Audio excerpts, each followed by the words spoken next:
Hello, everyone. This video will go over Chapter 2, Part 1. This chapter covers the internet, digital media, and media convergence, and this video will look specifically at the history of the internet. Now, many of you have never known a time in your lives when the internet wasn't readily accessible at your fingertips. You have the ability to get online through a computer, through smartphones, pretty much anywhere. And yet, the internet has a long storied history and its purpose has changed over time. Now, the internet is a network of telephone and cable lines. This can be wireless connections or satellites. And so the internet, when we speak about, this big thing called the internet, is really made up of all of these things. Now, they are able to link and carry information worldwide. Now, the internet as we know it originated in the 1960s, but it became truly interactive in the 1990s. By 2000, it was very widely used among Americans. 50% of adults were connected. And today, it is an integral part of our daily lives. 9 out of 10 Americans use the internet probably hours and hours of each day.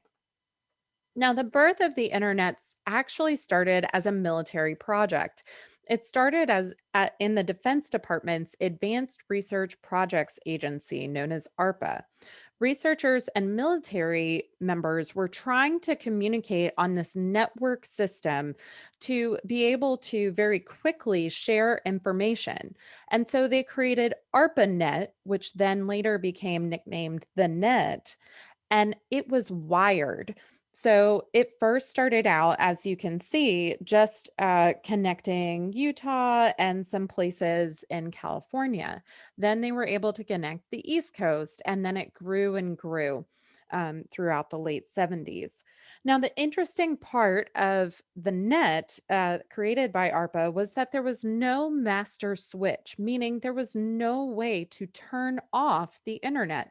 And this was really created as a safeguard so that no one person, could come in and turn off communication flow among military. But it really started the idea that the internet was meant to be independent of any person or organization, that it was really meant for all.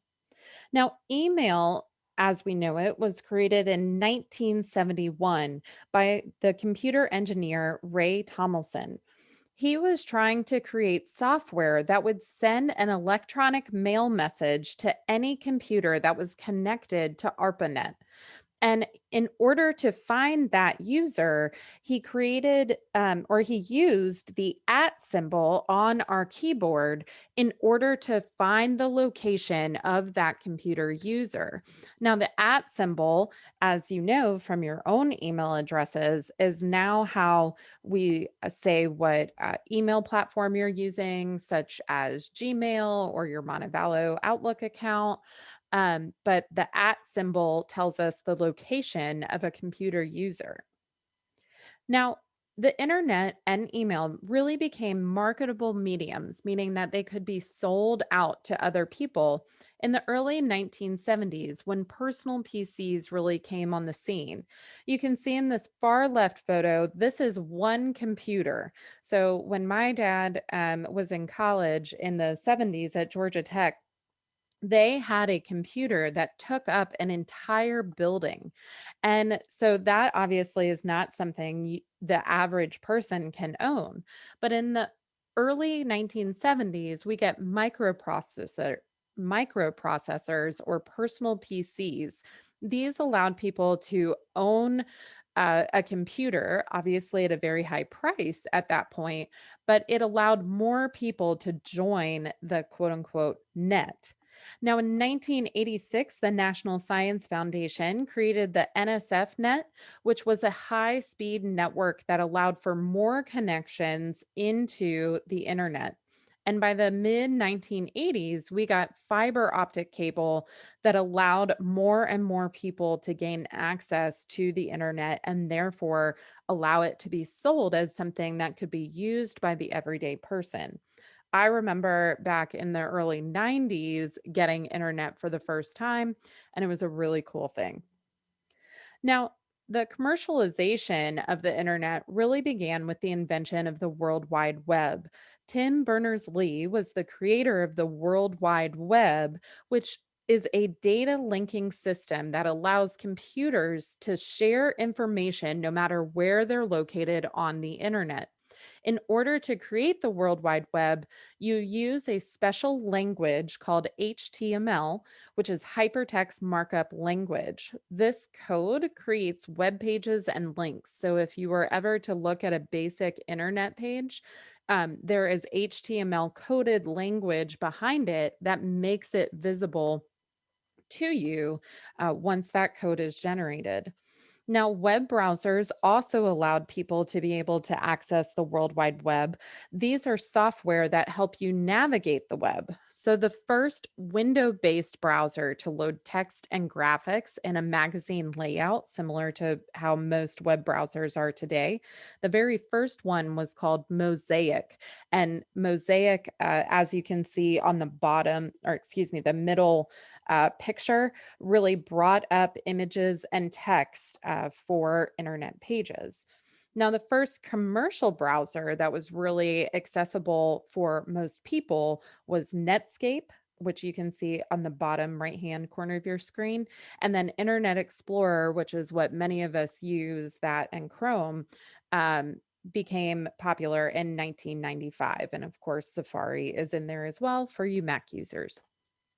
Now, internet service originally started through telephone wires. And so AOL created dial up access so that it could be transferred through the telephone wires. And back in the 1990s, when I was growing up, this is the lovely sound that you would have every time you tried to connect to the internet.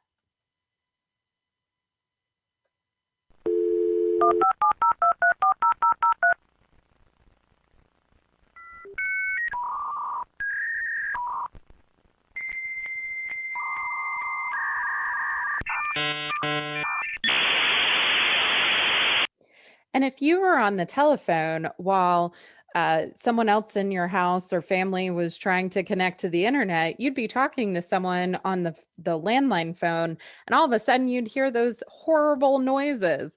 Can you imagine if we had to dial up access and hear that tone every time we got on the internet today?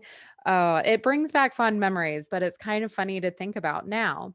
Well, we then get broadband service, which is high speed service through ISPs such as AT&T, Comcast, Verizon, Spectrum, and Cox. And this really did away with the dial up access. Now, search engines were also a really important part of the internet blossoming and becoming as important as it is today, because search engines allow us to organize the internet. The first search engine was called Jerry and David's Guide to the World Wide Web, which later became Yahoo. And it was created by two students in 1994, Jerry Yang and David Philo. And these two students were able to create a search engine that when you put in keywords or search inquiries, it would create a mathematical algorithm that would then bring you web pages that matched your keywords. So we know a search engine today as like Google. When you go to google.com and you type in, you know, Montevallo Bulletin or whatever you're looking for, right? It brings you back pages that are relevant. So that's what these two students created with Yahoo.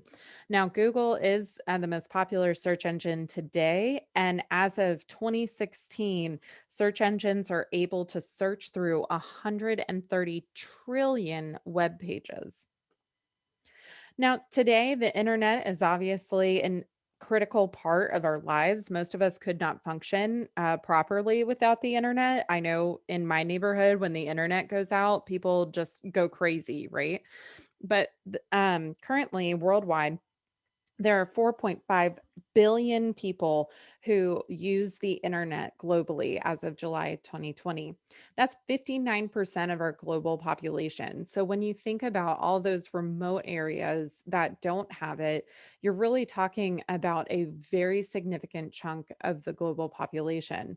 Now, China, India, and the United States rank ahead of all other countries in terms of their internet use, while the last country in terms of its internet use is North Korea. And North Korea has virtually no internet among its general population due to government control. Now, there are also 1.5 billion people who use social networks such as Facebook, Twitter, YouTube, TikTok, Instagram, Snapchat, etc. So social media is starting to become a critical part of our lives as well, which you'll see in your upcoming video on social nomics. But 64% of internet users access social media online. It's also the most popular way that online users spend their time. And in the United States alone, there are 160 million social media users. And I'm sure many of you are among that number. I know I am for sure. Well, that is a brief summary of the history of the internet. Make sure that you read your textbook chapter as well for chapter two. And then we will go over part two in a later video.